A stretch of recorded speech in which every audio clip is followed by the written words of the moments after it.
Bonjour tout le monde. Quand je travaille au sol, je passe pas mal de temps avec les jeunes chevaux, surtout de traverser des choses un petit peu inhabituelles, donc notamment des bâches.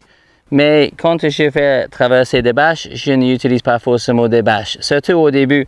Là, ce que j'ai, c'est des petites, c'est comme des moquettes en feutrine. En fait, c'est le sous-moquette, c'est ça qu'on met des moquettes. Avantage étant que ça ne fait pas de bruit. En général, j'ai plusieurs couleurs. Je trouve le noir le plus simple pour démarrer parce que les chevaux, ils sont souvent marchés sur les choses noires déjà, même pour aller dans un vent ou dans un box, souvent ils sont marchés sur le noir. Donc parfois c'est un petit peu plus facile.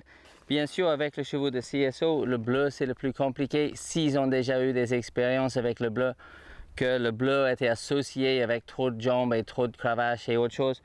Donc le bleu peut provoquer quelques problèmes, mais pas avec les chevaux qui n'ont jamais vu. Et le rouge, c'est pas une couleur qu'ils voient habituellement. Donc je traverse 3 couleurs différentes, mais le gros avantage avec le feutrine, c'est que ça ne fait pas de bruit assez qui peut vraiment faire peur aux chevaux. Le plastique, c'est un petit peu gênant. Quand ça fait le bruit, le cheval il cherche, il marche sur le plastique, ça fait un bruit et après il part en arrière. Donc c'est un problème à ajouter. J'ai essayé de rendre les choses le plus simple que possible et après augmente la difficulté progressivement. Mais il y a un seuil de tolérance et il ne faut pas qu'on démarre un exercice avec trop de difficultés. Construire avec modelage chaque exercice, commence simple, augmente les difficultés progressivement et après je passe sur les choses plus en plastique.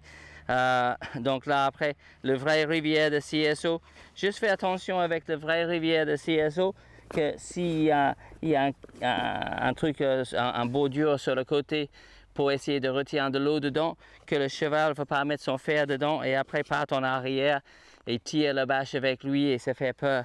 Mais bien avant que j'attaque le vrai rivière de bâches en plastique, j'ai commencé avec ça et je trouve que ça facilite la vie un petit peu, c'est un bon point de départ. Comme le brosse à dents, c'est un bon point de départ pour la tondeuse.